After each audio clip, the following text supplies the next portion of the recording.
चलो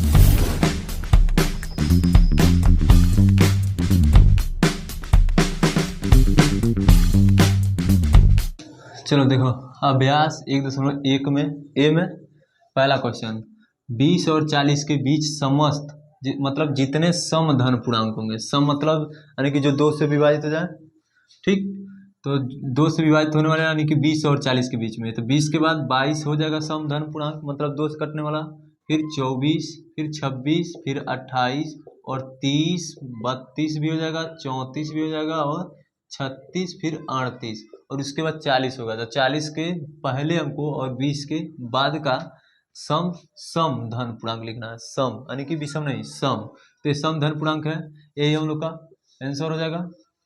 फिर कहा 1 से 10 तक अभाज्य धन पूर्णांक। अभाज्य मतलब जो किसी से विभाजित न हो। तो अभाज्य धन पूर्णांक तो मतलब यहाँ 2 होता है। अभाज्य पूर्णांक क्या होता है? अभाज्य धन पूर्णांक होता है, वो होता है 1, 2, 3, 5, 7, बस ये होता है मतलब 10 तक, 10 के पहले।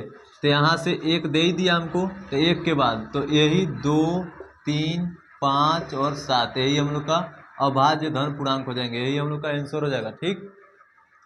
तीसरा क्वेश्चन में कहा है कि 2a + 1 का क्रमानुआनी मतलब इसके बाद की जो संख्या आना है उसको बताइए, ठीक। तो उसको आने के लिए मतलब क्या करते हैं, जैसे हम लोग 1 के बाद अगर संख्या कोई लाना है तो उसमें 1 जोड़ते हैं, ठीक। 1 के बाद कोई संख्या लाना है तो 1 जोड़ते हैं तब 2 आता है। फिर अगर 2 में हम लोग 1 जोड़ेंगे फिर 3 आएगा, मतलब क्रमानुसार। तो सेम वैसे है, अगर हम 2a + 1 में 1 जोड़ेंगे तो फिर इसके बाद वाला संख्या आएगा, तो क्या हो जाएगा 2a + 1, 1, 2, यही हम लोग का आंसर हो जाएगा।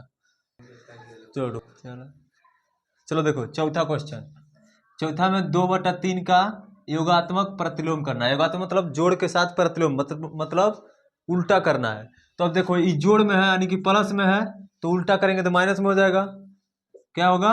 माइनस में, -2/3 हो जाएगा, ठीक। केवल प्रतिलोम करना था यानी कि उल्टा करना था, वो भी योगात्मक का यानी कि जोड़ का। इसमें देखो, इसमें -5 का गुणात्मक यानी कि गुणा के साथ उल्टा करना है। किसके साथ? गुणा के साथ प्रतिलोम करना है। तो अब सोचो कि गुणा के साथ तो गुणा का प्रतिलोम भाग हो जाएगा। क्या होगा? भाग। तो अब देखो ये -5 है तो -5 में क्या हो जाएगा? -1/5 हो जाएगा, क्योंकि पहले गुणा में था ना। तो अब क्या हो जाएगा? ये भाग में, क्योंकि यहाँ बोला है गुणात्मक का प्रतिलोम यानी कि जो गुणा में था उसका क्या हो जाएगा। जैसे मानो हम 1 के साथ 5 का गुणा कर रहे हैं, -5 का कर रहे हैं, ठीक। अब क्या करना है, इसी का हम लोग को उल्टा करना है, प्रतिलोम करना है, तो मतलब भाग में हो जाएगा, होगा। तो हम लोग का यही आंसर हो जाएगा, ठीक। यहाँ देखो क्या कहा है, P+Q और P-Q के योगात्मक प्रतिलोम। अभी देखो यहाँ योगात्मक प्रतिलोम बताया मतलब कि प्लस का माइनस हो जाएगा, तो सेम यहाँ भी प्लस का माइनस हो जाएगा। P+Q का माइनस कर देंगे, योगात्मक प्रतिलोम हो गया। फिर यहाँ P-Q का फिर कर देंगे माइनस, उसके आगे प्रतिलोम हो गया। मतलब योगात्मक मतलब प्लस का, प्रतिलोम मतलब माइनस, ठीक। यही हम लोग का आंसर हो जाएगा दोनों। चलो 6वां क्वेश्चन हो गया, अब 7वां देखते हैं। चलो देखो 7वां क्वेश्चन। 7वां क्या कहा है यक्स के किस मान के लिए, यानी कि मतलब यक्स यहाँ किस मान को रखेंगे कि यह कथन जो है वो सत्य हो जाएगा, ठीक है। चलो देखो 5 यहाँ पहले यही कर लेते हैं, ठीक है। तो 3 दूना का, तो 5 × 6 कर देंगे बराबर 3 × 5 = 15 और गुणे x है तो 15x लिख देंगे यहाँ। अब 6 × 5 = 30 बराबर 15x। 15 से 30 को काट देंगे तो 2 बार में x बराबर क्या मिल जाएगा? 2, यानी कि x का मान हम लोग का क्या होना चाहिए? 2। बस x के किस मान के लिए पूछा था, तो x का मान हम लोग का 2 मिल गया, ठीक। 8वां देखो, 8वां का पूर्णांकों में ऐसी कौन सी संख्या है जो स्वयं की क्या होता है? प्रतिलोम होता है। अगर देखो, अगर हम -1 लेते हैं, समझना बात को, तो इसका अगर हम प्रतिलोम देखेंगे तो +1 हो जाएगा, अगर केवल हम 1 लेते हैं तो इसका प्रतिलोम देखेंगे तो माइनस में हो जाएगा। लेकिन अगर हम 0 लें, 0, तो इसका खुद का प्रतिलोम खुद 0 होता है।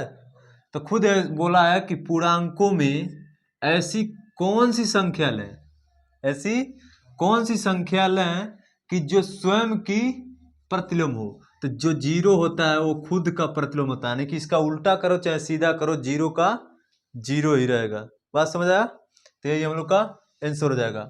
9वां देखो, 9वां में कहा है यदि ये एक सम संख्या है, क्या है? समधन पूर्णांक है, तो बताइए कि संख्या a-1 और a+1 सम है या विषम है। तो क्या बोला यहाँ, ये जो है वो समधन पूर्णांक है। क्या है? सम। तो समधन पूर्णांक क्या होता है? 2, 4, 6, 8 यही सब होता है, ये ना धन पूर्णांक।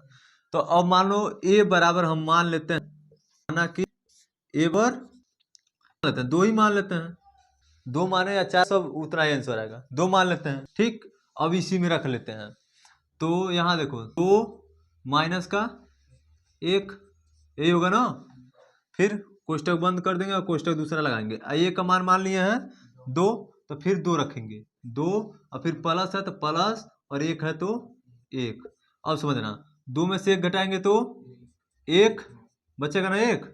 अब 1 और बीच में कोई चिन्ह नहीं है तो गुणा का चिन्ह लगा देंगे। अब देखो 2 और 1 3 हो गया। अब 3 से 1 में गुणा करेंगे तो 3। तो 3 बताओ विषम है कि सम है? विषम है। तो बस यही बताना था, ये विषम संख्या है। ठीक, यही हम लोग का आंसर हो जाएगा। 3 जो आया है विषम संख्या। 10वां देखो, 10वां में कहा है कि संख्या रेखा पर 5 और 7 का योग लिखिए। क्या लिखना है? योग। तो अब देखो एक संख्या रेखा खींचते हैं, ठीक, इसके बीचों बीच में क्या होता है? 0।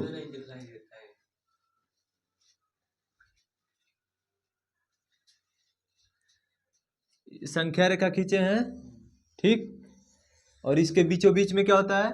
0।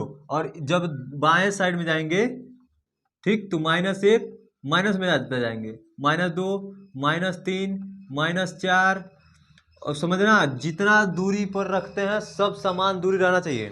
ठीक, -5 -6 -7 -8, ठीक, और उधर जाएंगे तो प्लस में। ठीक, किस में जाएंगे?